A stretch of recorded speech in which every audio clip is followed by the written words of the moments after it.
इलाहाबाद में एक ब्राह्मण परिवार की 3 बेटियों की एक साथ तलवार से जैसे चिप्स बनाते हैं ऐसे काटा।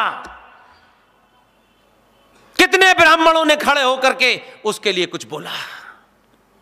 उनके यहां हो गया ठीक है, हमारे यहां होगा तब हम देखेंगे।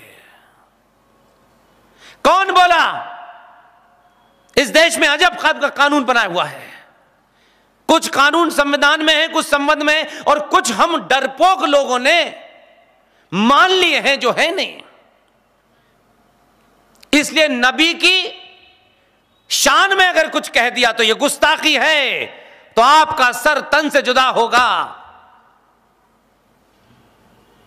लेकिन बाबा विश्वनाथ पर तुम 400 साल से थूक रहे थे, तो यह हिंदू मुस्लिम भाईचारा है। इस पे बोलने पे धारा लगेगी। क्यों भाई? कहां है धारा? हमको बताओ। और अगर धारा है और कानून है तो आप सजा दीजिए, या आपने खुली छूट दे दी है कि कहीं निकिता को मारेंगे, कहीं अंकिता को मारेंगे, कहीं रूपेश पांडे को मारेंगे, कहीं कृष्ण भड़वार को मारेंगे, क्योंकि आपको लगता है कि कानून यही चलेगा। तो माफ कीजिएगा, सोए हुए लोगों को मत जगाओ। लेकिन आप नहीं जगे तो कहीं 35 टुकड़ों में मिलेंगे, कहीं 20 टुकड़ों में मिलेंगे। आपके लिए 1 मिनट की वो खबर होगी और आप सो जाएंगे। आग आपके दरवाजे पे खड़ी हुई है। आपकी बेटी पढ़ने जाती है, वापस आ जाती है, तो आपको लगता है आज का दिन सफल रहा। आप टैक्स देंगे, आप कानून मानेंगे, सब कुछ आप करेंगे। उसके बाद यह स्थिति है। जिनके टैक्स का कहीं कोई रोल ही नहीं है, उन्होंने कानून को नहीं माना, आपने मान लिया। कानून अनाउंस हुआ, आपने मान लिया, उन्होंने नहीं माना। कहां कानून बना कि 2 बच्चे पैदा करने चाहिए? कहीं बना था कानून? यह एक स्लोगन था, दीवारों पे लिखा रहता था, हम 2 हमारे 2, यही था। लेकिन आपको तो आधुनिक दुनिया के साथ, आधुनिक का मतलब बड़ी कार, बड़ा मकान, बड़ी डिग्री, बड़ा पैसा, इसके अलावा आपकी आधुनिकता की कोई परिभाषा तो है नहीं। उस भीड़ में आप लगे रहे, लिहाजा आपने वो चीजें चुनी जो उन्होंने नहीं चुनी। उनकी गिनती जो भी हो, उन्होंने कभी भी संसद में 300 एमपी जिता करके अपने लिए कानून बनाने के लिए नहीं सोचा। वो ये जानते थे कि इनके बीच में दलाल और बिकाऊ लोग हैं, इनको खरीदो, इनकी मेजॉरिटी संसद में होगी, कहीं भी होगी। उन दलालों को खरीद करके बस प्रॉपर्टी एक्ट बनाया, 1991 का कानून बनाया, वक्फ प्रॉपर्टी एक्ट बनाया, मुस्लिम पर्सनल लॉ बोर्ड बनाया, सच्चर कमीशन 5,500 करोड़ का अलग से चल रहा है। आप लगे हुए हैं, मेरे बेटे को रिजर्वेशन नहीं मिल रहा, मेरे बेटे को सरकारी नौकरी नहीं मिल रही। आप रोते रहिए, कोई नहीं सुन रहा आपकी। वो नहीं रोए, वो इस चिंता में नहीं पड़ा कि सरकार हमें नौकरी देगी तो हम करेंगे। उन्होंने कहा दूसरा रास्ता निकाल लेते हैं, क्योंकि आपने अपने बेटे बेटी के अंदर अपनी जाति के हिसाब से एक सुपीरियरिटी कॉम्प्लेक्स भर दिया है कि ब्राह्मण का बेटा सब्जी कैसे बेच सकता है, ठाकुर साहब का लड़का मैकेनिक कैसे बन सकता है, वो तो पैदाइशी भी, उसको तो गवर्नर ही बनना है। ये आपने सोचा। और वो बगैर पढ़े लिखे हैं, जिनकी आपकी परिभाषा है, उन्होंने कुछ नहीं सोचा। उनको पता था कि 95 करोड़ लोग सब्जी खाते हैं, फल खाते हैं, इनके यहां 80% इनके त्योहार भी इसी से रिलेटेड होते हैं। उन्होंने देश की सब्जी मंडी पे कब्जा कर लिया, फल मंडी पे कब्जा कर लिया, नाई के प्रोफेशन पे कब्जा कर लिया, मैकेनिक के प्रोफेशन पे कब्जा कर लिया। और आपकी जो उनकी एक ऐसी बारात थी, वो सब काम पे लग गए। आपका लड़का क्यों करेगा? उसको तो नौकरी नहीं मिलेगी तो वो रोता रहेगा, घर में बाप के पैसों पे पलता रहेगा, सरकार को गाली देता रहेगा, लेकिन ये कोई काम नहीं करेगा, क्योंकि ये तो छोटा काम है। क्योंकि आपको बता दिया गया है, ये जो कौंजड़े लोग हैं हमारे में से, ये करेंगे, यादव दूध निकालेंगे, फलाना ये करेंगे, ये आपने बनाया। और वहां रह करके खड़े होकर के उन्होंने सत्ता के सामने, उन्होंने कभी नहीं कहा हम दो हमारे दो, या आपका स्लोगन था, उनका स्लोगन था हम दो बाकी तुम गिन लो, ये उनका था। अब आप कहते हैं उनके 18 हैं, तो भाई आपसे पूछ रहे हैं। और ऐसा नहीं था कि हमने, ये कोई नई बात हो। आप सब सुभाष चंद्र बोस को जानते हैं। सुभाष चंद्र बोस 14 भाई बहन थे, उनको नहीं पता था ये नारा। 14 में से 13 को कोई नहीं जानता, एक ही को पूरी दुनिया जानती है।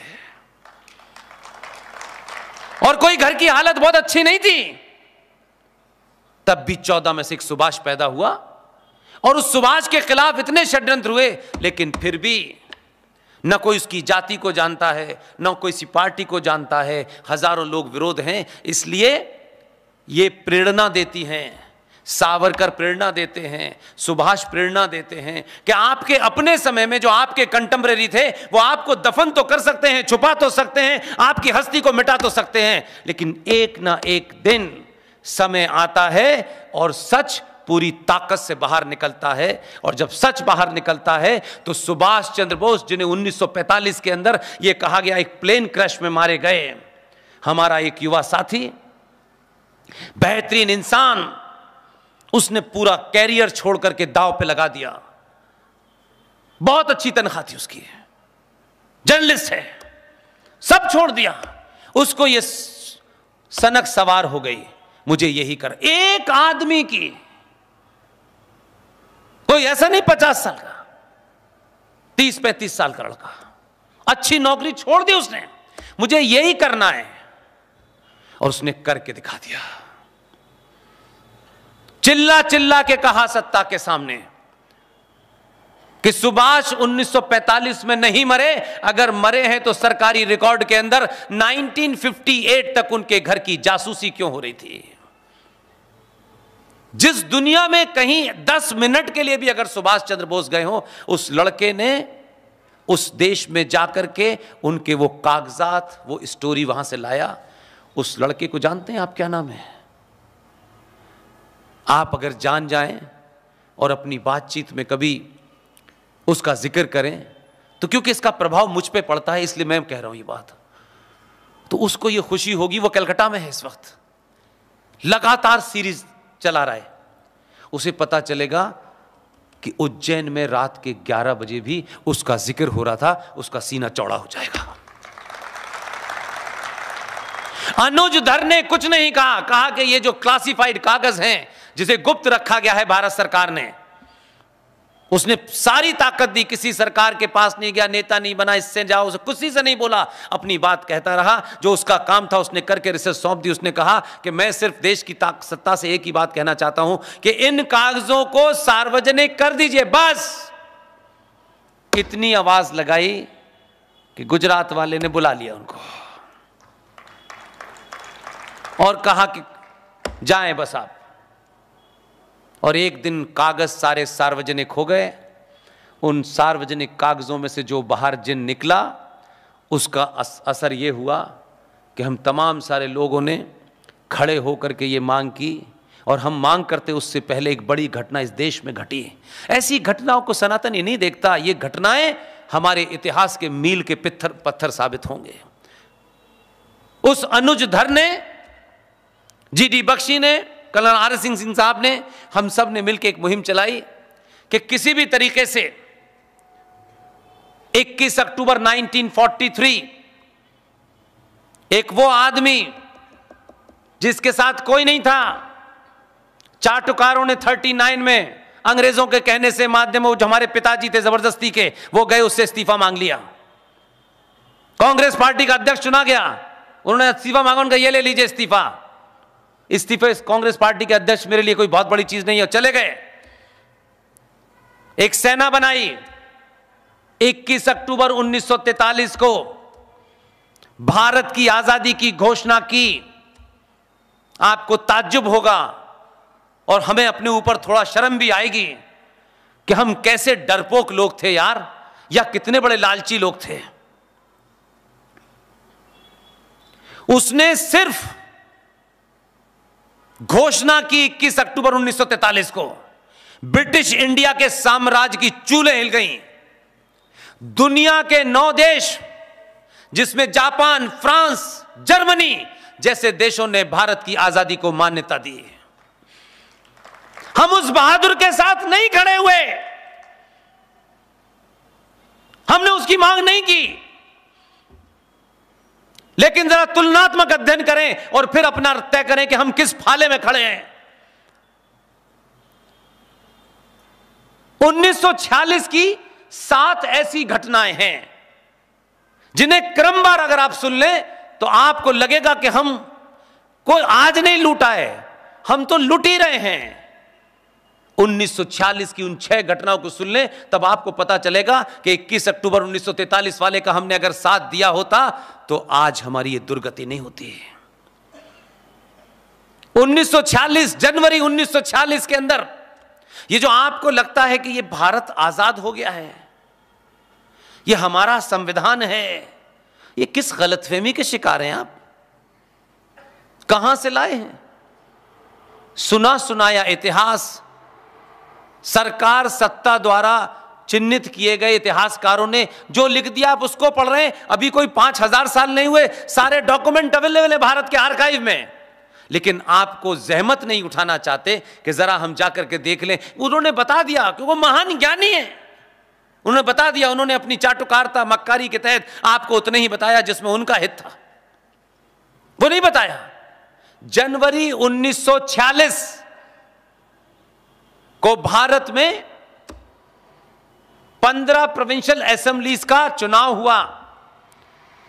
उन 15 प्रोविंशियल असेंबलीज में चुनाव हुआ, उसकी कुल संख्या थी 1585। 492 सीटें मुसलमानों के लिए रिजर्व थी।